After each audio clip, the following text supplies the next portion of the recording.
Good afternoon, ladies and gentlemen. Without a break, we will continue the next session. Since we are already quite late, let's start the meeting immediately. First of all, I'd like to thank the organizing committee and particularly Professor Fulya Günşar for organizing such a well-designed monothematic meeting. And special thanks to the speakers and to all participants. I am Ulus Akarca from Ege University, Department of Gastroenterology. Now, Professor Dillon and me chair this session together. Biomarkers, natural history, and re-challenge will be discussed in this session. Good afternoon, ladies and gentlemen. Prof. Dillon, please introduce yourself and invite the first speaker. Thank you very much. It's a pleasure to be here. And we would be keen to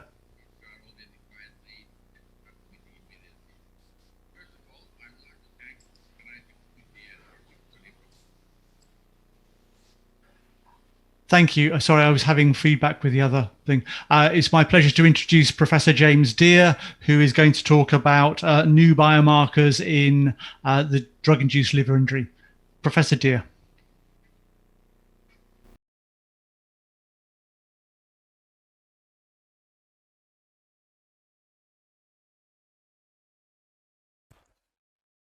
Thank you very much for the invite to speak at this themed meeting today. My name's James Deere, and today I'm going to speak about some of the new biomarkers that are being developed for drug-induced liver injury. I'm based in Edinburgh, and on this first slide you can see a picture of Arthur's Seat in Edinburgh, and I would recommend anyone to come and visit if you have the opportunity, as it's a beautiful city. As other speakers have said, drug-induced liver injury is a challenge. It's a challenge in clinical medicine, but it's also a challenge in drug development. Of the around 10,000 or so human medicines, over 1,000 have been associated with liver injury, and it's a common reason for drugs to be withdrawn from the market. Acute liver failure is a significant cause of mortality, and drug-induced is the most common cause. And in the Western world, at least, paracetamol or acetaminophen overdose is the most common reason for acute liver failure. There are a panel of new biomarkers that are being developed for drug-induced liver injury. And I'd point the listeners to this excellent review by the symposium organizer, Gurul et al., for more details. So on this slide, we have a number of biomarkers that have different properties. There's miR-122, glutamate dehydrogenase, HMGB1, and Keratin 18, which all report hepatocyte damage and early injury. And then there are other markers such as osteopontin, which give information about the immune response. In today's talk, I'm going to focus particularly on two of these markers, miR-122 and Keratin 18. I'm going to particularly focus on paracetamol injury because that's the most common cause of drug-induced liver injury that we encounter in UK practice. Now, there's a problem with paracetamol overdose in that the current tools that we have available to identify which patients need treatment and which patients are at risk of liver toxicity are quite blunt. What we do, as many of you will know, is we ask the patient how long ago you took the overdose, and that in itself may be inaccurate. And then we measure their blood paracetamol concentration. And if they are over a line, here we have the UK line, which is a line of concentration against time.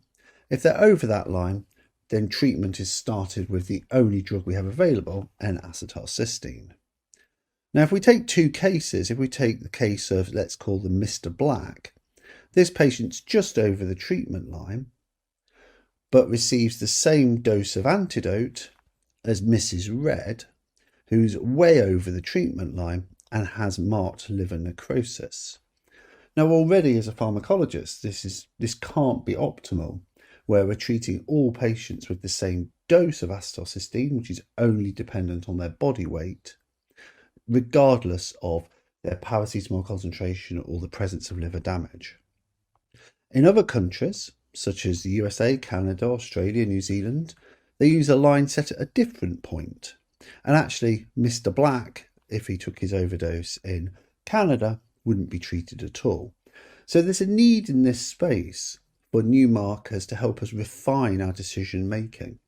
And this is important because paracetamol overdose is very common, particularly in the United Kingdom, where there are around 100,000 cases per year. So I'm going to start this talk talking about paracetamol dilly, but we'll go into non-paracetamol as well. So when developing a biomarker, it's very useful to define a clear context of use. What I mean by that is precisely where and how the biomarker is going to be used, because that shapes all the rest of the clinical development. So in our hands, our definition of where we need a new biomarker for paracetamol is in the sensitive early identification of patients who are at increased risk of developing liver injury despite receiving standard care. This would allow us to do two things. It would allow us to enrich clinical trials for those patients who are going to get liver injury, but it would also allow us to give acetylcysteine quicker to those patients who need it. And that's important because acetylcysteine's effectiveness is very time dependent. If it's given within 8 hours of overdose, it's highly effective. However, if treatment is delayed, its efficacy falls away quickly. So the first biomarker I'm going to talk about is microRNA 122. So microRNAs are short RNA species that don't code for a protein. Rather, they fine-tune many different mRNA transcripts within the cell. Now, miR-122, I've said on this slide, is a freak, and that's important because miR-122 is highly expressed in the liver hepatocytes and pretty much not expressed anywhere else. So it's highly specific for the hepatocyte. And that's where its value as a biomarker comes in, because when the hepatocyte is injured, it's released into the circulation and allows sensitive early detection of damage. Now, together with colleagues from Liverpool, we've published a series of papers where we've looked at microRNA 122 in human plasma of patients with drug-induced liver injury, specifically with paracetamol injury. And what we've shown repeatedly is that miR-122 is detectable earlier than an ALT rise, i.e. it's very sensitive, so it's well suited to our context of use, that being early detection of injury. In a multi-centre study that we published 2 or 3 years ago, we recruited around 1,000 patients from across the UK, and we took their first blood sample at the time they presented to hospital, and we measured miR-122 in these blood samples, and then we looked at could miR-122 identify those people who are going to go on and get liver damage despite optimal current treatment. And to cut to the chase, miR-122 is very sensitive. So in this slide, we see 1,000 patients, all of whom had a normal ALT when they came in. Some of those patients went on to get liver damage, some of them didn't. ALT couldn't distinguish them, which is by definition because their ALTs were normal. But interestingly, paracetamol didn't distinguish either. However, miR-122 was significantly higher in those patients who went on to get liver injury. So in this slide, we see patients whose liver ALT remained normal and those whose ALT doubled. And we see that those people who went on to get an ALT rise had an abnormal miR-122 when they came in. And if we look at that in terms of a ROC curve being a measure of sensitivity and specificity, with a value of 1 being perfect, a value of 0.5 being useless, we see very high ROC curves of near 1, both in the derivation and validation cohort for this study. So we can see that MIR122 has potential as a biomarker we can use to identify those people when they first arrive at hospital who are going to get liver injury and those that aren't. The second biomarker I want to talk briefly about is Keratin 18. So Keratin 18 is a cytoskeletal protein that's expressed highly enriched in the hepatocyte. It is expressed in other tissues, but it's highly expressed in the hepatocyte. When the cell dies by necrosis, Keratin 18 is released. Interestingly, when the cell dies by apoptosis, the sort of programmed cell death, the form that's released is a shorter form. So Keratin 18 gives a mechanism by which you can measure in the serum necrosis versus apoptotic cell death. And what we've demonstrated again in a series of studies is that Keratin 18 is substantially elevated in those patients who develop liver injury after paracetamol overdose compared to those that don't. In look at the paper we published in 2018, the same study as I described earlier, we see that as well as MIR122 being elevated, Keratin 18 is substantially elevated in the first blood sample when a patient presents to hospital in those people who go on to get liver injury versus those that don't. And again, the ROC curves were about 0.93, 0.94, so highly accurate. Keratin 18 has been measured by a number of different groups, and consistently its ROC curve value is above 0.9 in paracetamol-induced liver injury. It's also got use in other forms of liver injury, for instance, a study in alcoholic hepatitis showing that it's got a value of 0.84. So Keratin 18 is another marker that we can use to identify those patients who are going to go on and develop liver injury after paracetamol overdose. So the clinical pathway that we're now developing and testing is that a patient who's taken a paracetamol overdose immediately on arrival to hospital has their MIR122 or Keratin 18 or both measured, and if it's positive they immediately start acetylcysteine. We know that after a patient comes into hospital they wait around 4 hours before they start treatment, and given that acetylcysteine is most effective when it's given within 8 hours, this is a significant delay.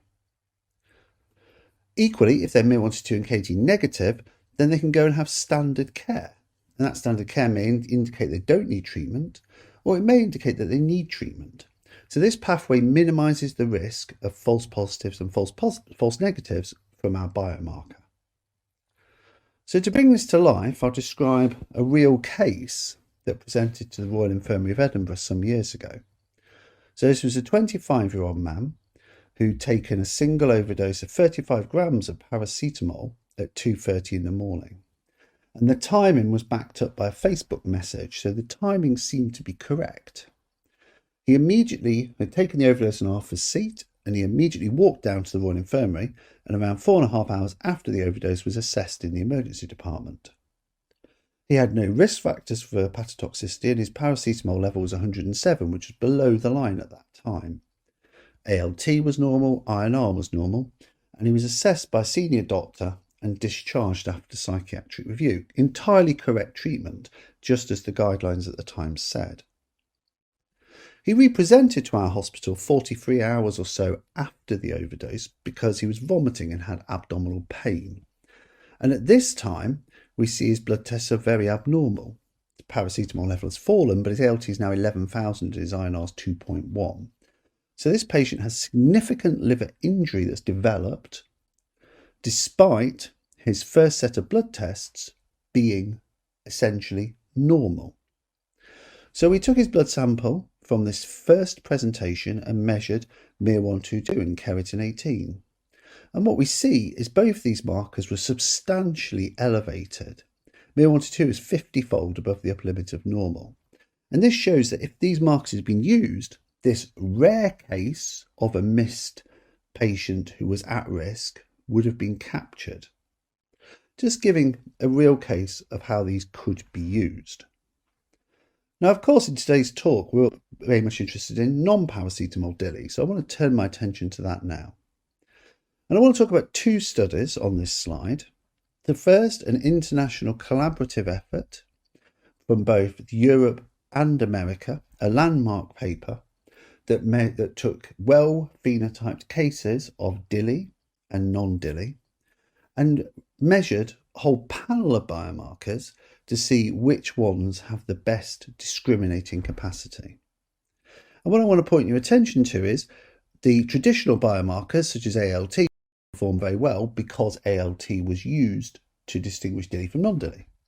However, the leading marker of this list of potential markers is Keratin 18. Again, highlighting that maybe Keratin 18 is the lead to take forward in this context. MIR122, I note in this study, was less discriminatory. And then a new paper that we have published together with Guru and collaborators from Pfizer looked at a panel of biomarkers, again, Keratin 18, MIR122 included, but also MCSF, GLDH, the apoptosis form of Keratin 18, MCSF and osteopontin, and measured them in blood samples from patients with liver injury, but also with muscle, pancreas, GI and kidney. And what we see is of all the markers, Keratin 18 is the best at distinguishing liver damage from other injuries. And that's presented here on a ROC curve, which demonstrates that K18 seems to have the most liver specificity. Now, one of the biggest needs worldwide for DILI biomarkers is in the treatment of tuberculosis, which is a global challenge. And as I'm sure you all know, tuberculosis treatment is associated with DILI. So to try to start this process of taking the markers which have been developed in the Western world and taking them into an African context, we performed two studies where we recruited patients on TB treatment both in Edinburgh and in Kampala, Uganda, with the Infectious Diseases Institute. And here in this slide, we see MIR122 correlated with ALT in these patients on TB treatment. And we see MIR122 has a tight correlation with ALT. K18 also correlates, but actually has a less tight correlation than MIR122. And MIR122 and K18 correlate again, but not as tightly as MIR122 does with ALT. So in this group of patients who have got TB infection, who are on treatment, the biomarkers seem to retain liver specificity. And in the study, there were two cases of frank DILI. Here are their ALT values. As you see, they go up after, this one's after around 12 weeks on treatment, this one's after around 5. Both of them were due to isoniazid. And we see that our markers, MIR122 and K18, are both increased with ALT, giving us evidence at least that these biomarkers may have utility in a developing world TB-treated patient group. So in terms of where we are, we've used paracetamol overdose thus far as a model to develop the biomarkers. And we're at the point now where we are developing the biomarkers to qualification. One of the challenges is bringing them into clinical adoption in the UK, and also, as I've discussed, into use in Africa. We're already using them in drug development as a tool, and we've performed the POP trial recently, which used these biomarkers as a readout of drug efficacy. We're taking them also into veterinary medicine, where there's a need for better liver tests, just as there is in humans. And finally, we're performing some mechanistic preclinical science to try to understand whether these biomarkers are also mediators of disease. And just briefly to describe that, there's a new paper we published just before the new year, where we knocked MIR122 out of the liver using an AAV8 vector to deliver CRE to a disofloxed mouse, if anyone's specifically interested. But essentially in this slide we see the liver, and we see that MIR122 falls when it's knocked out. And what we found was it also falls in the kidney. Equally, when the liver's injured, we see a rise in the kidney. But if MIR122 is knocked out of the liver, that rise is completely abolished. So what this is telling us is that MIR122 moves from the liver where it's released in high amounts to the kidney, where we know it can modulate gene expression, suggesting that miR122 may be a mechanism by which the injured liver can actually modify the kidney. So to finish, where are we now? Well, within the context of paracetamol DILI, miR122 and Keratin 18 have clinical utility as early markers to help clinical decision making. The challenge now is that we need a rapid, cost-effective, ideally point-of-care assay to allow these markers to go from laboratory tested to actual clinical use. In non-paracetamol DILI, a panel of markers, including Keratin 18, are being taken forward by the TransBioline Consortium, which is an academic and industry EU-funded group, for formal regulatory qualification, which will be a major step forward. However, just to finish, I think I'd like to highlight two significant unmet needs, because these biomarkers have taken us forward, but they're not the whole answer. Two things, in my opinion, that are desperately needed are biomarkers that can distinguish an ALT rise due to DILI versus an ALT rise that's due to another cause, and biomarkers that can distinguish a benign ALT rise that is not going to cause any problems from an ALT rise that, if that drug goes on the market, is going to be associated with cases of acute liver failure. Thank you very much for your time. I hope you enjoyed the talk. Thank you very much, James. That's excellent talk. We'll leave the questions till the end. Ulus, would you like to introduce the next speaker? Yeah, the next speaker is Professor Kıyıcı.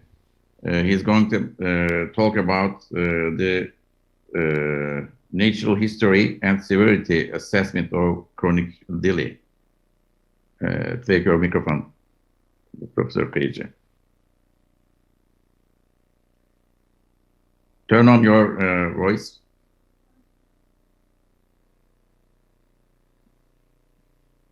Hello, everybody. I'm Dr. Murat from Bursa. It's a great pleasure for me to meet you in this wonderful meeting. First of all, I'd like to thank the organizing committee and especially Fulya Günçar for inviting me to this wonderful meeting. And I'd like to say hello to my colleagues from UK. Today, I'm going to talk about a little bit on grading the severity assessments and the chronic DILI. Grading the severity is very important in patients with DILI because you should do it for all your patients in the initiation of your phase, because it is very helpful for determining the course. You should look for symptoms and labs and severity classifications. If you look at the symptoms, there are major ones and some minor ones. The major symptoms of the DILI are jaundice, as we all know, encephalopathy and bleeding caused by coagulopathy and ascites. These are very important, but also some less specific symptoms such as fatigue, weakness, anorexia, nausea. These are also important, and they should get into consideration. If the patient is significantly symptomatic, the clinical course will be poor. And if you look at the laboratory tests, total bilirubin, RNA, and factor V and albumin levels are also important, but the INR is very important, particularly important for the situation. And the level of liver function test alone is not sufficient in the grading the DILI. For example, in patients with ILT or AST levels are 5 or 10 times elevated upper limit of normal, but if there was no jaundice or symptoms, this is not a severe hepatotoxicity. This is just called referred as grade 3 ALT elevation. Elevated liver function test in conjunction with the jaundice reflects a higher risk of severe outcome. Hyman Zimmerman, today many people mentioned his name, proposed Hy's law, and various large cohorts have confirmed Hy's law with in hepatocellular damage plus jaundice have mortality or liver transplantation around 10%. Let's have a look at the Hy's law. This law is based on the observations of the Hy-Zimmermans. There are three components. In the first component, the ALT and AST levels must be upper than 3 times of upper limit of normal. It's generally 5 to 10 times upper limit of normal. Total bilirubin must be above 2 times of upper limit of normal, but the finding of cholestasis defined as ALP must be low than 2 times upper limit of normal, and there should be no other reasons can be found, such as viral hepatitis, alcohol, and ischemia, or pre-existing liver disease should not be found in these patients. Dr. Zimmerman analyzed over 100 patients with hepatocellular injury and jaundice, and he said that majority of them required a transplantation or died. And other studies have reported lower but still significant mortality, around 10%. I investigated a little bit of the life of the Hyman Joseph Zimmerman, who is a patriarch of drug hepatocyte. He was born in 1914 in Rochester in 1932. He graduated from Rochester University with chemistry degree. And 2 years later, he completed his medical education in Stanford University. He worked in George Washington University Medical Center for more than 50 years. During his residency, he was interested in liver diseases, and he tended to perform many liver biopsies on his patients whenever it's possible. But what is interesting is he never sent the slides to his own facility, but he took the slides to another facility, the Armed Force Institute of Pathology, and they read the slides together with Dr. Hans Smetana together in the hepatic disease, and he was the head of the hepatic disease section. So Dr. Zimmerman, he was not only a hepatologist, I think he was also a good pathologist. If we go back to the severity classifications, there's two major severity classifications. One of them is the US Drug-Induced Liver Injury Network, which has consists of 5 categories. And the other one is International Dillon Network. It was consists of 2 categories. In US Dillon group classification, hospitalizations were taken into account for grading the severity of the disease. But the international group did not use hospitalization criteria because the different criteria are used in different countries for hospitalizations. And it's also, there is another grading system for use in oncology trials. This is called common toxic criteria for adverse events, but it is not specifically correlated with the hepatocellular functions and not designed for DILI. Let's move to the chronic DILI. As we all know, majority of the patients with the DILI, acute DILI, will recover clinically, and patient liver function test will be normal as soon as possible. But rarely chronicity has been observed. And some drugs inducing cholestatic type of injury may lead to vanishing bile ducts syndrome, which is a very severe ductopenia syndrome. These are the main drugs that are associated with the chronic liver injury. Most familiar ones are methotrexate and amiodarone. Methotrexate has got a proposed to have a total dose of like 2 grams or 4 grams, a total dose of that increase the risk of developing cirrhosis. The amiodarone is clearly associated with the fatty liver disease. Other drugs associated with the chronicity are azanayazat, nitrofurantoin, fluoxetinin, ramipril, and diclofenac.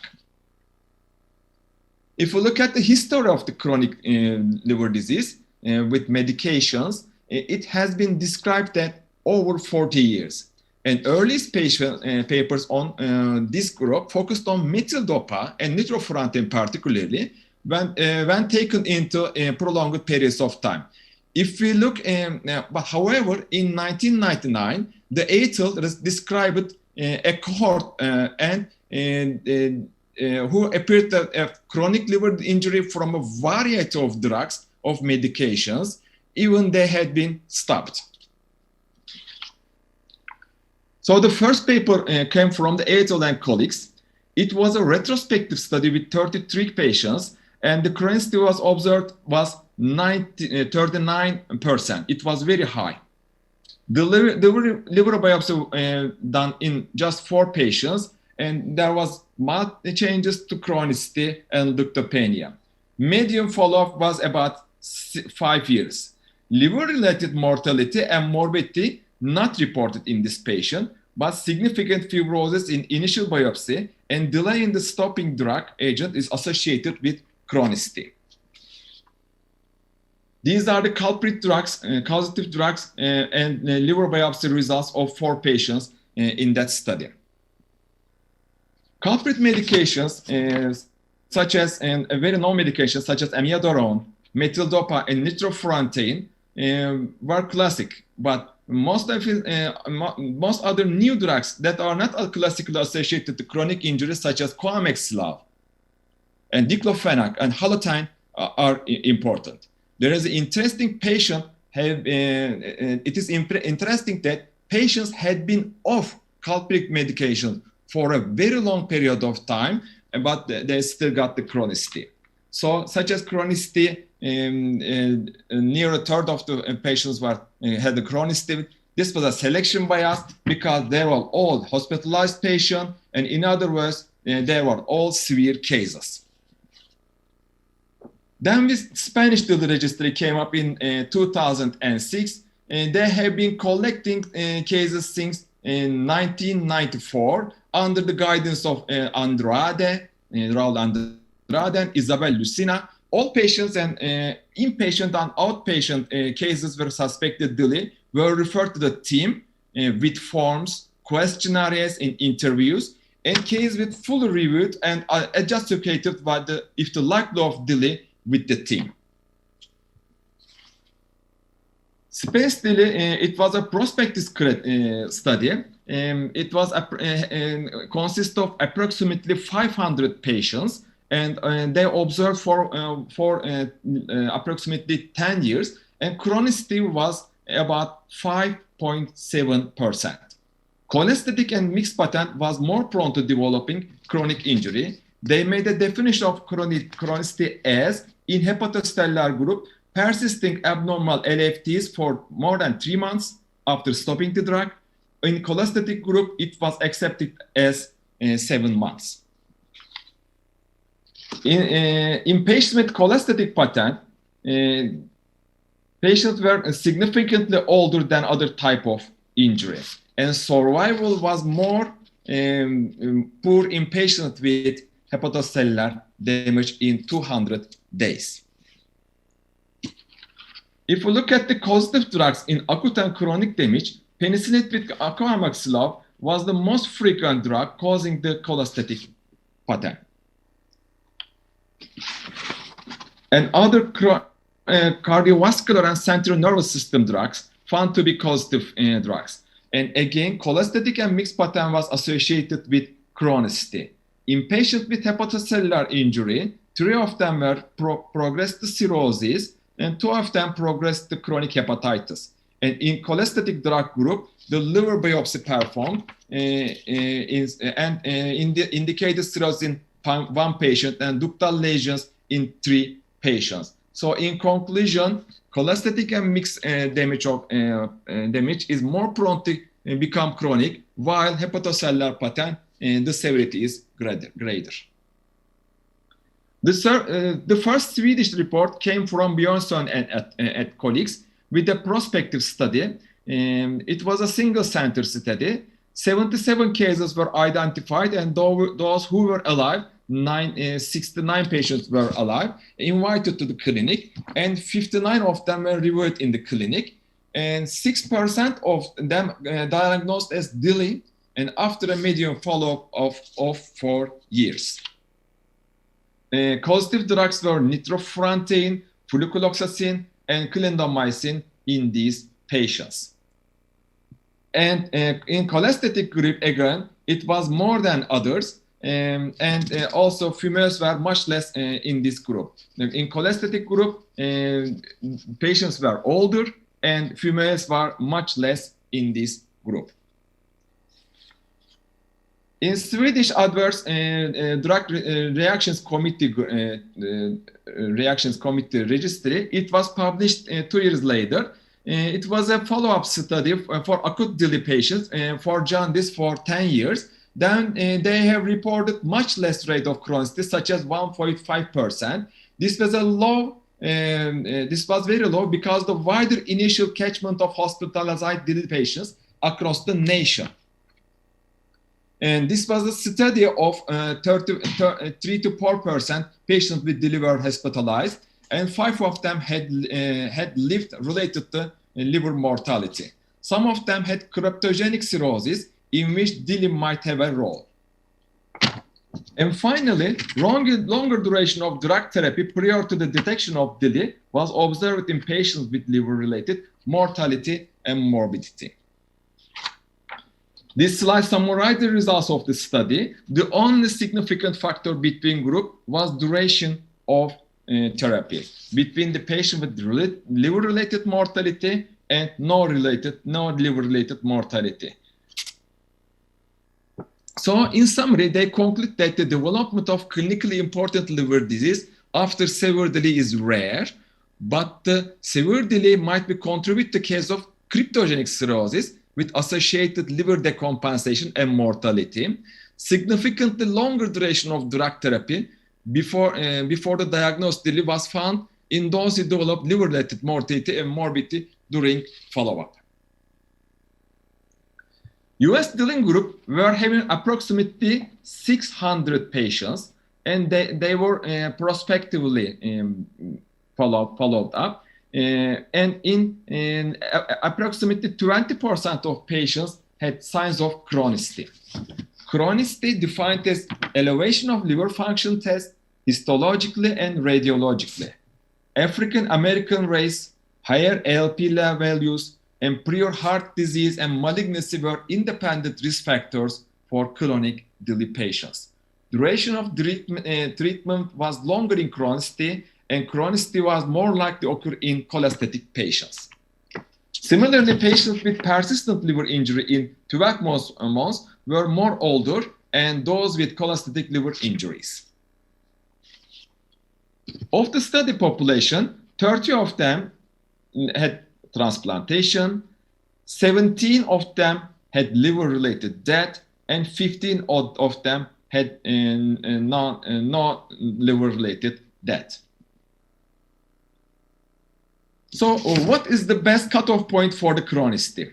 Various definitions of chronicity had led Spanish registry to analyze the liver function test normalization for determining the best cutoff point for chronicity. Complete resolution was acute in 92% of patients within 1 year. So registry after that 1 year is the best cutoff point for chronicity. In the Medina-Kalisz group, acute DILI was observed in 92%, chronic DILI was observed in 8%, and after 3 years, resolution was observed in 32%. And further 3 years lead to resolution of extra 25% of patients. And you may see the majority of the patients had recovered within 3 years in cholestatic and hepatocellular patients. The graph shows that liver function test and bilirubin patterns in patients with acute and chronic DILI in 1 year, for 1 year. It is clearly observed that in chronic patients, there's many fluctuations of liver function tests and bilirubin during their follow-up. So the 10% of the patients were having chronic DILI, and the 7 of them with cirrhosis and 2 of them with ductal lesions. Older age, hyperlipidemia, and severe DILI episode were found to be independent factors in this study. In contrast to previous studies, type of liver damage was not associated as a risk factor. So based on the Medina and Khalis, best cutoff point to define the chronic DILI is 1 year. This table summarizes the clinical studies of chronic DILI. Proportion of chronicity ranges from 3% to 33%, but the majority of them are approximately 10%. Progressive ductopenia is also very important. In minority of patients, drug-induced cholestasis may lead to ductopenia, which is loss of biliary interlobular ducts. Vanishing bile duct syndrome is a more severe form of this picture.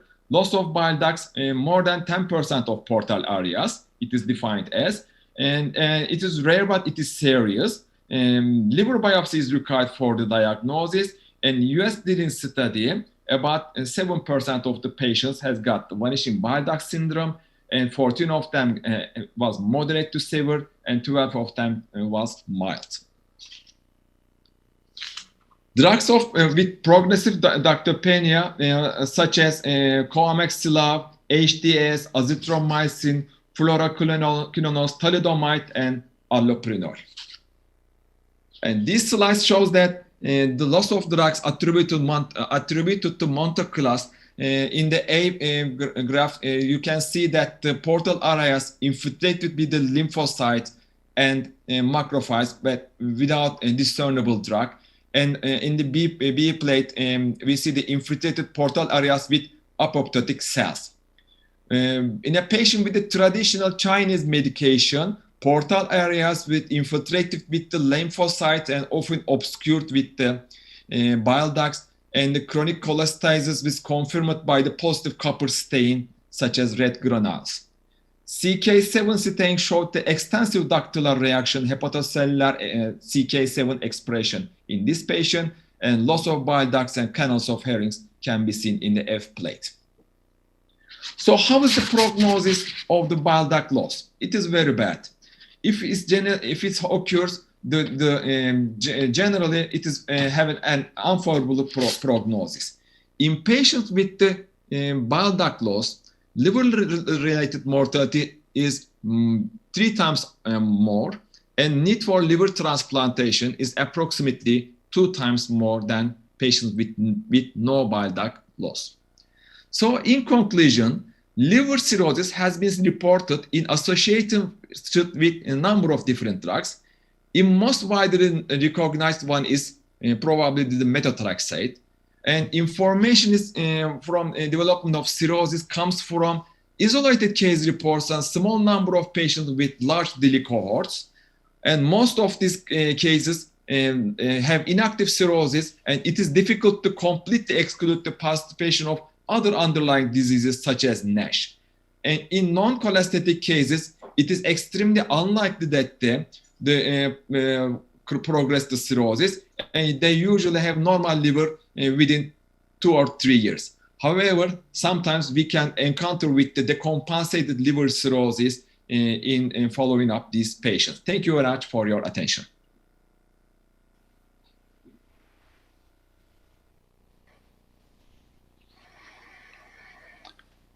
Murat, thank you very much for a lovely presentation. We'll now move on in the interest of time to our next presentation. It's my pleasure to introduce Professor Nurdan Tuzon to deliver the next presentation. Thank you very much. Thank you all. It's my pleasure and my honor to be invited to this meeting. And I would like to congratulate my Turkish and British colleague to have organized this. All the previous speakers have already set the scene for my talk, so I don't have too much to talk about. Well, I think, to my opinion, DILI is a Cinderella of hepatology because there is lacking data, not too much reports about DILI, and the biomarkers are still lacking. So my topic is re-challenge recurrent DILI, and I'm Professor Nurdan Tuzon, working at Acıbadem University as a gastroenterologist and head of the DI department. I have no disclosures related to this topic. The effect of drugs on the liver have raised attention of many clinicians and many philosophers. So we know Paracelsus, who stated that it's the dose which makes a thing a poison to a person. Now, my topic is re-challenge, but let me talk about the challenge. This is to withdraw the drug and record the outcome, whether the patient has improved, whether the liver enzymes went down or not improved. And if 50% of improvement have occurred in 8 days, at least 8 days, maybe longer. And re-challenge is to reinstitute the drug, to give it again under the same conditions as before and record the outcome, whether there is a recurrence or non-recurrence. A positive re-challenge, which I'll be mentioning throughout my talk, is defined as a recrudescence of the liver enzymes after intentional or inadvertent administration of the drug under concern. It may be inadvertent because the patient may not know the harmful drug, or it may be on purpose given by the physician because it's a vital drug. So hepatocellular DILI and re-challenge have been mentioned several times during the talks. Challenge is when the ALTs are 5 times upper normal limit within 3 months of drug initiation. In that case, we have to exclude all the other confounding diseases like viral hepatitis, alcohol, and so forth. And we stop the drug. This is a re-challenge, and there is recovery from injury, which we expect normally upon drug discontinuation, and ALT we expect to come down to less than 2.5 upper normal limits, and we reinitiate the drug if re-challenge is positive. ALT levels are over 3.5 times upper normal limit. If this is not the case, it's negative. So this is not always the case. There is a sort of adaptation period, which is shown in this study. So repeated challenge with the same drug may end up with adaptation, or what we call tolerance. We see 3 patients on the left side. The drug was casopitant, an NK antagonist, piperidine derivative, which is used in the as a adjunct to chemotherapy for controlling the nausea. In the first patient, we see that ALT levels after the initiation of the drug do not settle down, they go up. So the adaptation period doesn't occur, it's long.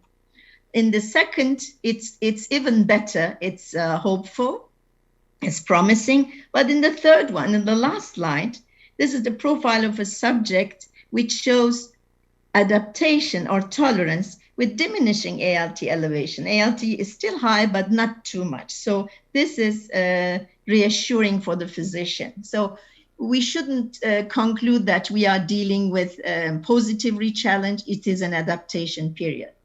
What are the factors related to positive re-challenge?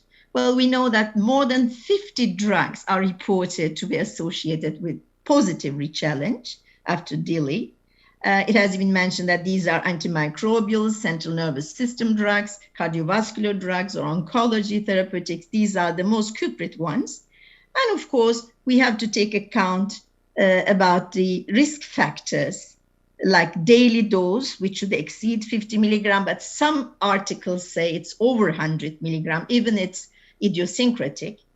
There is an increased incidence of ALT elevation in clinical trials, and most of the time immunoallergic clinical injury and mitochondrial impairment are present in vitro. And of course, as mentioned previously, personal factors, genetic factors, epigenetic factors like environment, immune factors, and metabolic factors also play a role in the setting.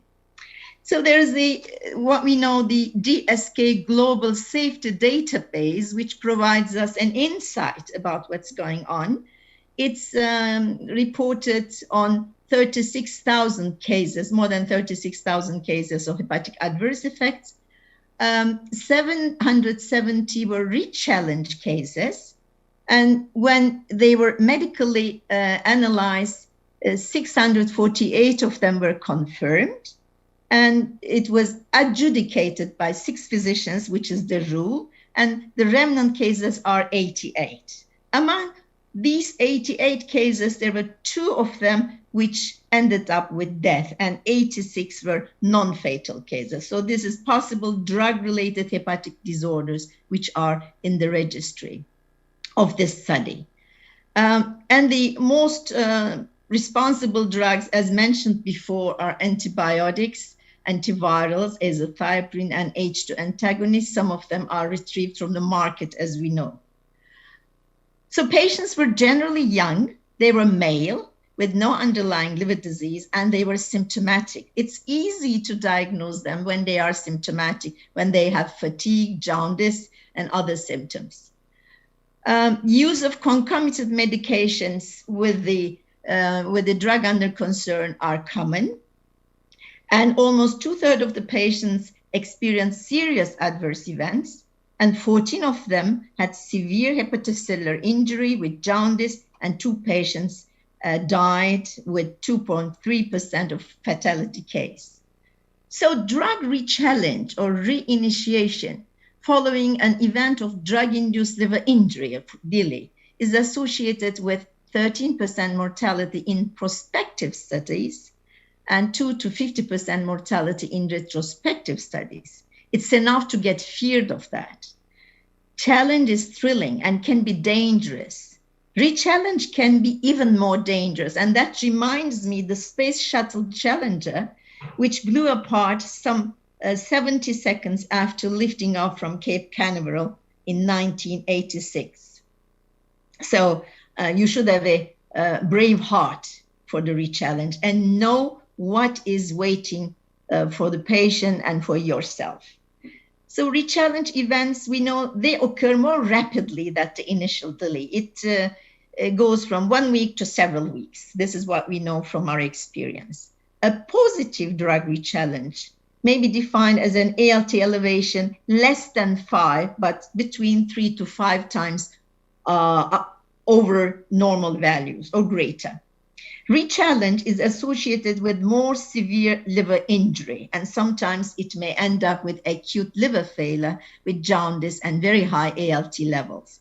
So EASL guideline says that deliberate challenge with the causative drug in clinical practice is not advocated unless the clinical scenario demands such an exposure, as it can cause more severe hepatotoxicity. So we have to bear in mind this issue.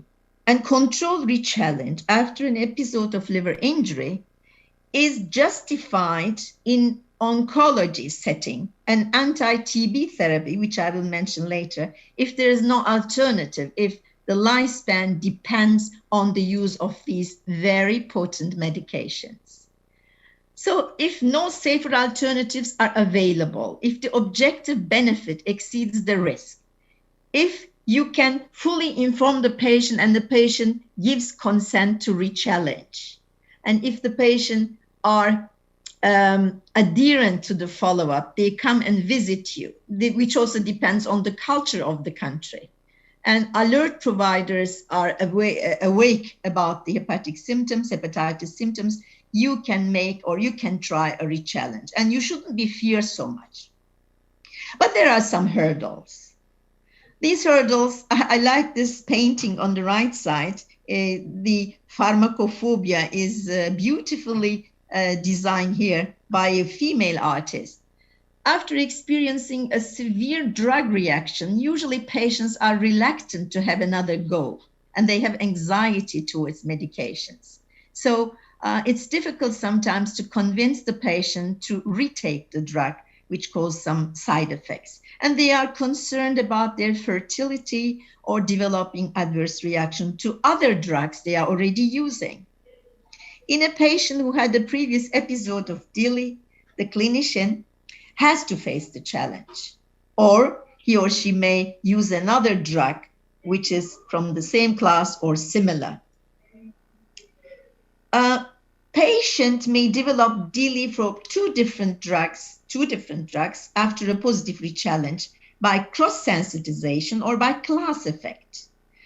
The mechanism may be immune-mediated, and there could be an immunological cross-sensitization like ACE inhibitors, like NSAIDs, phenothiazines, or tricyclics, or it may be a class effect because the drugs share a common target, and DILI is the consequence of the drug actions like cholesterol-lowering drugs, like anti-androgens, and the TNF antagonists, which we have seen the examples yesterday.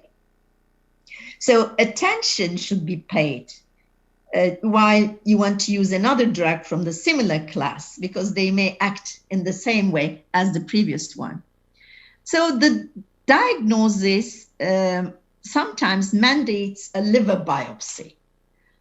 Before doing the liver biopsy, we have to rule out any other disease if we have a DILI suspicion.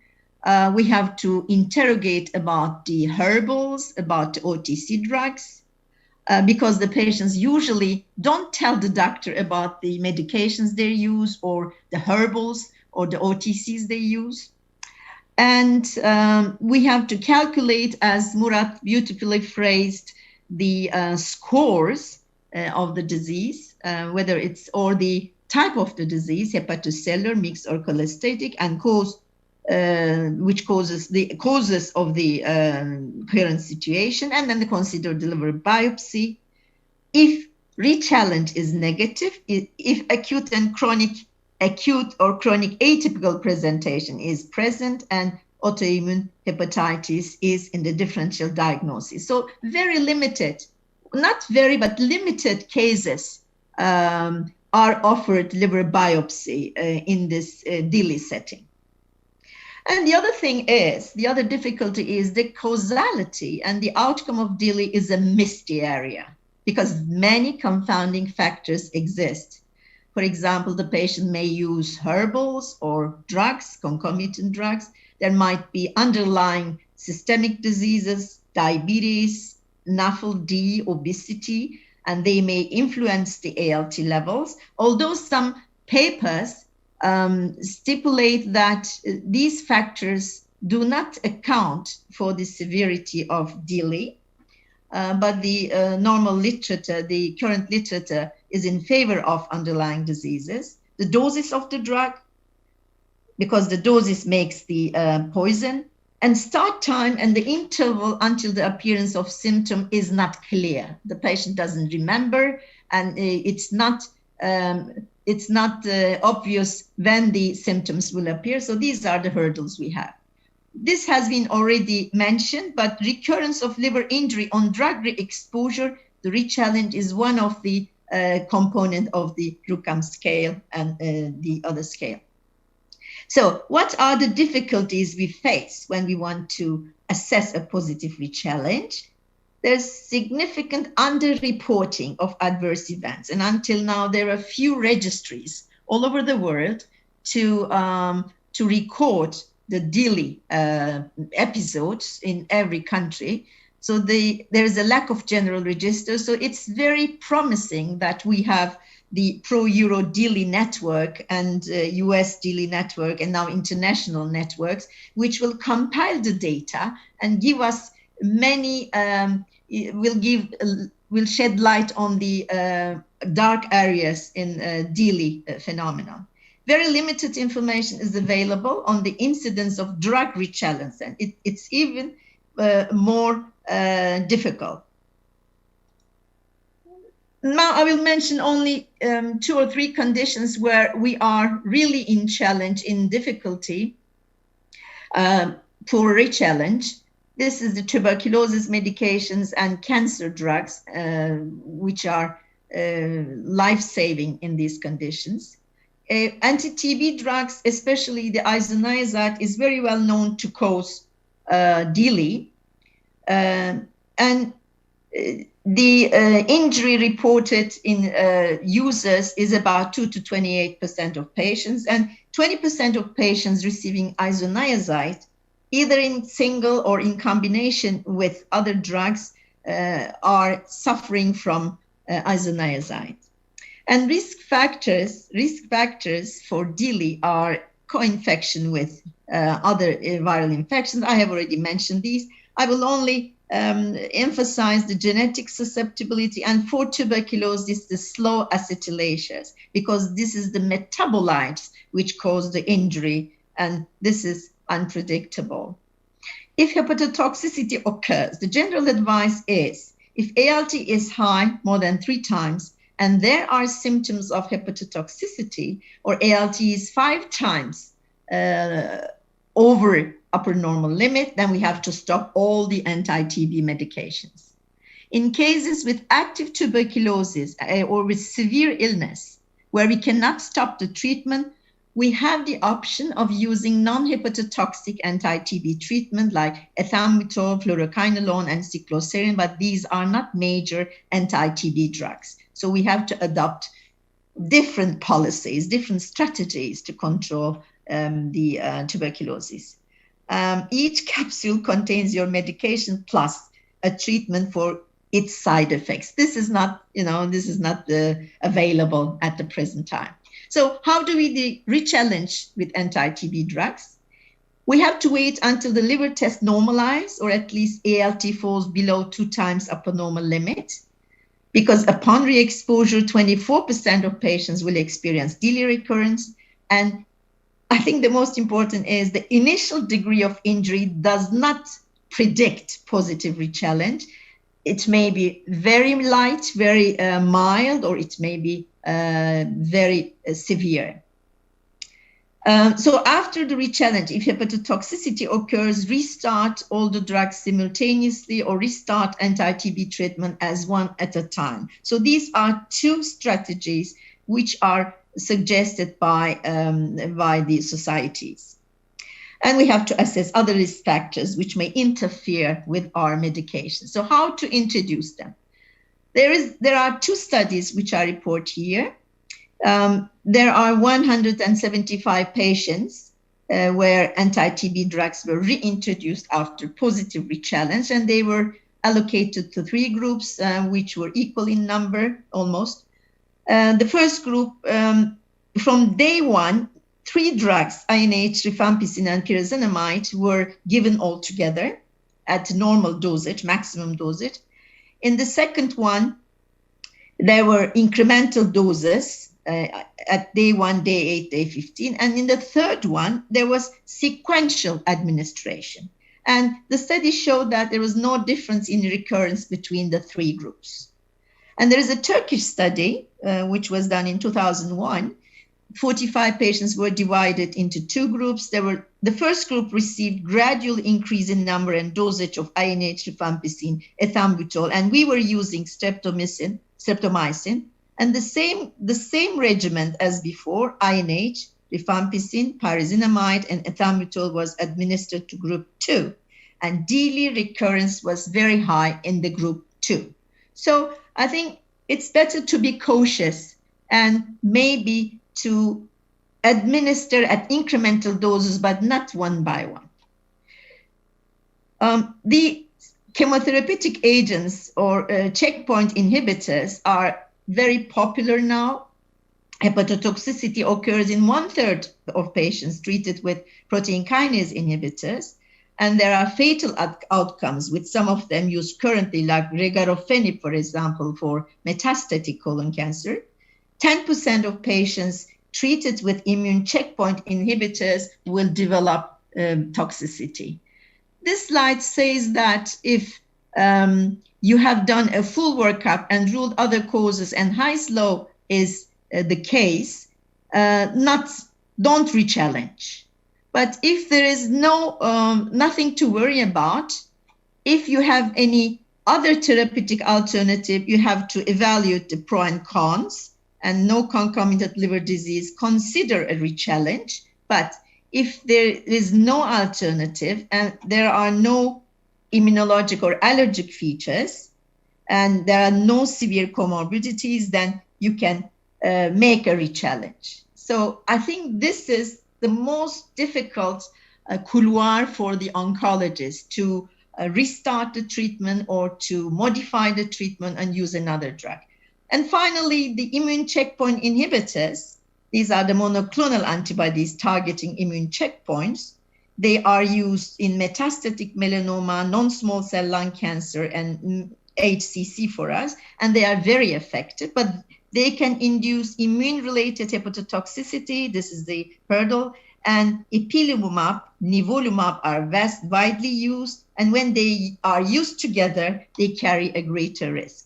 And this slide shows patients with cancer considered for ICI. You evaluate like you do with other patients.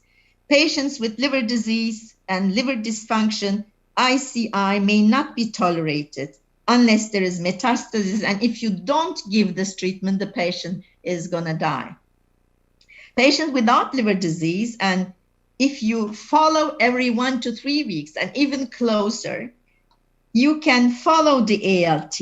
And if ALT remains within normal limits, continue ICI and cautiously follow up the liver function test. If the ALT is between 3 to 5 times elevation and bilirubin is a little bit high, stop ICI, evaluate for other diseases which may interfere, start prednisone, and after 4 weeks, taper if liver tests improve. If there is no improvement, you can use MMF, mycophenolate mofetil. And if there are higher values, stop permanently ICI and look for other alternatives. So I think I have already listed all these, what to do for rechallenge, evaluate the role of suspect drug for initial drug-induced liver injury, examine alternative, review suspect drug information for increased risk of positive rechallenge, look at the prospectus, evaluate drugs' clinical benefit and risk for the patient, ask the patient's consent, and look at the benefit versus harm. Look at the state of the patient. Is the rechallenge appropriate for the patient? Make a shared decision with the patient. And are you sure that the patient promptly will report hepatitis symptom?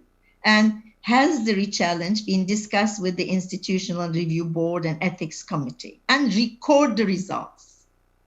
Because what you say flies and what you write remains. Final slide. Drug, host, environmental factors interact to determine individual response to rechallenge. It may be mild, but it may be catastrophe. There is no accepted animal model. This is the difficulty we have for DILI and rechallenge.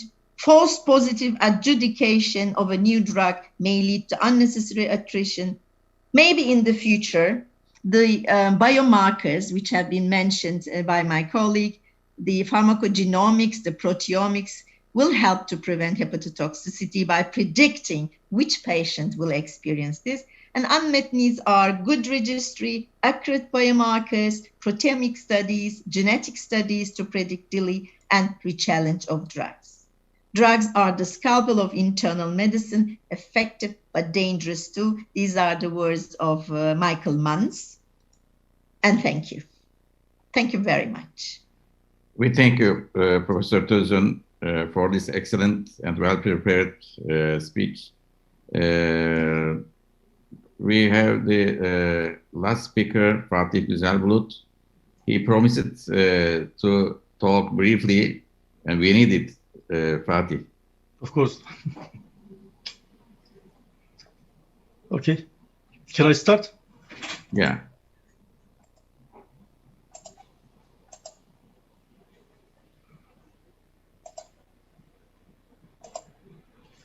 Dear Chairman and colleagues, good afternoon from Istanbul. I am Dr. Fatih Güzelbulut from Haydarpaşa Numune Training and Research Hospital, Department of Gastroenterology. First, I would like to thank the organizing committee for their great effort and inviting me to this meeting. Now, I will present a case with liver test abnormalities during COVID-19 treatment. A 59-year-old female patient was admitted to the emergency department for complaints of fever, malaise, dry cough, and dyspnea. She reported that she had been first admitted to the emergency department for fever and sore throat 7 days ago.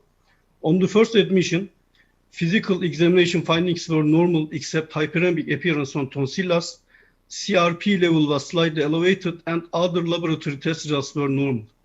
COVID-19 PCR was also negative and chest X-ray was normal. She was diagnosed as acute tonsillopharyngitis. Amoxicillin clavulanate and paracetamol was prescribed to the patient and she was discharged from the hospital. However, the complaints of the patients did not subside despite treatment. Moreover, she had malaise, dry cough, and dyspnea for 3 days. In her past medical history, she had no chronic disease, surgery, and medication. She had no known allergies. She was non-smoker, and she rarely uses alcohol. On physical examination, body temperature was 37.8 centigrade degrees. Heart rate was 88 beats per minute. Respiratory rate was 24 per minute, and blood pressure was normal. Peripheral oxygen saturation was 85% on room air. She had crackles, increased rhinitis, and bronchial breath sounds over the lungs. On laboratory examination, she had mild lymphocytopenia and mild thrombocytopenia, and CRP level was elevated. Other tests, including liver enzymes, bilirubin, albumin, and INR were normal, which were within the normal range. On chest X-ray and CT, there were bilateral patchy pulmonary infiltrates and ground glass opacities, which were consistent with viral pneumonia. She was tested for COVID-19 and the PCR test was positive. She was diagnosed as COVID-19 pneumonia and she was hospitalized to infectious disease department. According to this figure, because she had dyspnea, hypoxia, and abnormal radiological findings, she was considered as moderate to severe COVID-19. Immediately after admission to the clinic, treatment was initiated according to the recommendations of the Scientific Board of the Ministry of Health of Turkey. She received favipiravir 1,600 milligram twice a day in the first day, followed by 600 milligram twice for 4 days. She also received enoxaparin 4,000 units a day and methylprednisolone 40 milligram IV a day. On the second day of admission, body temperature, heart rate, and blood pressure of the patient were normal. However, peripheral oxygen saturation was 68% to 90% on room air. She still had hypoxemia, dyspnea, and tachypnea. Moreover, her liver enzymes elevated, including AST, ALT, ALP, and gamma GT. However, bilirubin and prothrombin time were within normal limits. She developed leukopenia and lymphocytopenia. So, what is the diagnosis and what should we do? According to ASLD consensus statement, first we should exclude other causes of liver test abnormalities, as is the case in all patients with abnormal liver test results. In our patient, viral serologies including hepatitis B surface antigen, anti-HBC IgM, anti-hepatitis A virus IgM, and anti-HCV were negative. Anti-CMV, Epstein-Barr virus, and herpes simplex virus were also negative. Serum immunoglobulin G and M levels were within the normal range, and autoantibodies were negative. Biliary obstruction, portal vein thrombosis, or hepatic vein thrombosis can also develop in these patients and cause liver test abnormalities, because we know that COVID-19 creates a hypercoagulable state. Because the clinical suspicion for these etiologies was low in our patients, for example, she did not have abdominal pain or abdominal distension, we did not perform abdominal imaging studies in order to avoid unnecessary transport to the patient. So, remaining etiologies for this patient was COVID-19 associated liver disease or DILI, which may be due to either favipiravir or amoxicillin clavulanate. In fact, this is a common dilemma in the care of COVID-19 patients with abnormal liver test results, which is due to COVID-19 or due to drugs. As previously discussed by the speakers in details, internalization of SARS-CoV-2 into target cells occurs through angiotensin converting enzyme 2. ACE2 is present in hepatocytes and biliary epithelial cells abundantly, which renders liver as a potential target organ for SARS-CoV-2. In SARS-CoV-2, liver injury occurs due to direct cytopathic effect of the virus or immune-mediated damage provoked by the virus. Elevation in liver enzymes is a common endpoint in patients COVID-19, ranging from 14% to 8%.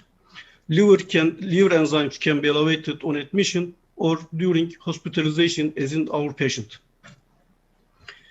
Liver injury is more common in severe COVID-19 patients than in mild cases. Moreover, COVID-19 patients with elevated liver enzymes are at risk for mortality and severe disease compared to those without elevated liver enzymes.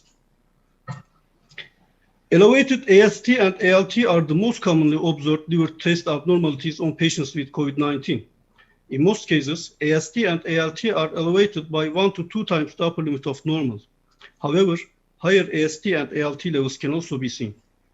In patients with advanced age, male gender, higher body mass index, presence of diabetes mellitus, and high inflammatory markers or predictors of liver enzyme elevations above 5 times the upper limit of normal. Besides AST and ALT, alkaline phosphatase, gamma-glutamyl transpeptidase, bilirubin can also be elevated, and INR can also be prolonged in patients with COVID-19. Besides the disease itself, drugs used in the treatment of COVID-19 can also cause liver test abnormalities in 25% of the patients. Of these drugs, tocilizumab, lopinavir, ritonavir, and remdesivir are the most common causes of DILI, while favipiravir-induced liver injury is relatively less frequent. Our patient did not receive any of these drugs. However, it should be kept in mind that patients might have received drugs other than those used in the treatment of COVID-19. Our patient had a history of amoxicillin clavulanate use before hospitalization. Amoxicillin clavulanic acid is one of the most causes of DILI, which is predominantly cholestatic or mixed, as said Dr. Tözün.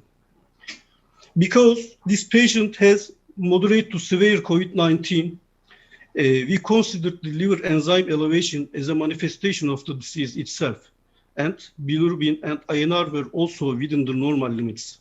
So we decided to continue the prescribed treatment and to monitor the patient closely. However, we could not completely exclude amoxicillin clavulanate-induced liver injury, and we also started an acetylcysteine infusion as usual doses.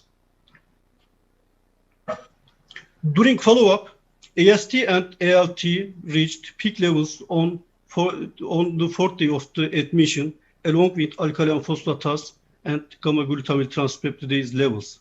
But during the course of the disease, bilirubin and INR values were continuously within the normal range.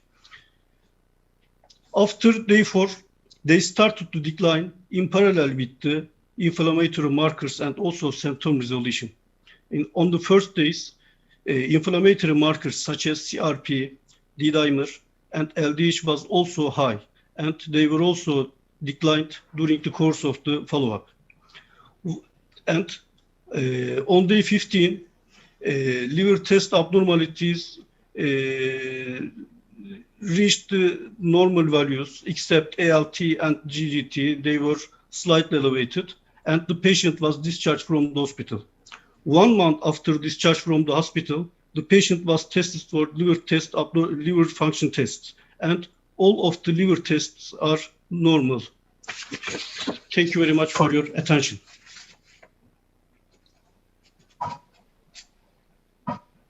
We thank you. Okay. Thank you all speakers. Personally, I took advantage from all talks. Actually, we exceeded the scheduled time, but we have several questions. First of all, I direct 2 questions to Professor Deer. They are related to Keratin 18. Let me see them. Okay. One is from Professor Dillon. Keratin 18 is a biomarker of hepatocellular damage hepatic necrosis and apoptosis. Is there any cutoff level in paracetamol toxicity for detecting worse outcome? Yeah, that's a great question, and thank you to all the speakers. That was a really interesting session. I don't think at the moment the cutoff of normality has been defined. I mean, we work around a level of 20 nanograms per mil in the circulation. And that cutoff at first presentation has a sensitivity and specificity over a 90%. But like all biomarkers, the cutoff depends on the context it's being used in. And so the short answer is, I don't think in paracetamol it's well defined, but we use 20 nanograms per mil. Okay, the other one is related to K18 again from Zeki Karasu. Is there any data about miRNA 122 and K18 in cases of other acute or chronic hepatitis? Yeah, there's lots of data out there on different liver diseases. And so K18, there's data both in alcoholic and non-alcoholic hepatitis showing it may have utility. Indeed, I think Guru published a paper recently showing that K18 may have value for identifying people to get prednisolone, I believe in alcoholic hepatitis. And miR-122 has got a large evidence base in a variety of different liver diseases. And in fact, it's a receptor for hepatitis C, I believe. So yes, the answer is there's a large evidence base. I think in paracetamol toxicity, they work particularly well because you've got a well-defined timed insult. And then patients who become unwell have got a large amount of hepatocellular necrosis, so a large release of these markers. So I think that's why they're well suited to this setting, but they've been explored in a number of diseases, yes.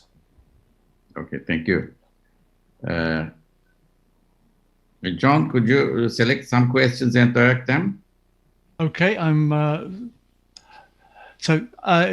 to Professor Tuzon, that the re-challenge of patients with drugs is always a scary aspect of our medical practice. From the end of the bed, what are the particular things that would put you off going down that re-challenge route in the typical TB patient? You're muted at the moment.